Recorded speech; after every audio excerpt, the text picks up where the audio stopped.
Hi, this is Katura with BlueNotary. Today, we're going to be looking at how you can archive sessions within your Business Pro account.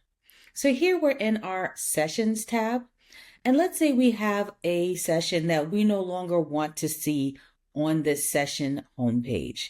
So for example, I have an expired session here, so I can go here and click this box. And then I can go up to this side, to the right side, and it says archive. And when I click that, the session does disappear. Now, where did it go?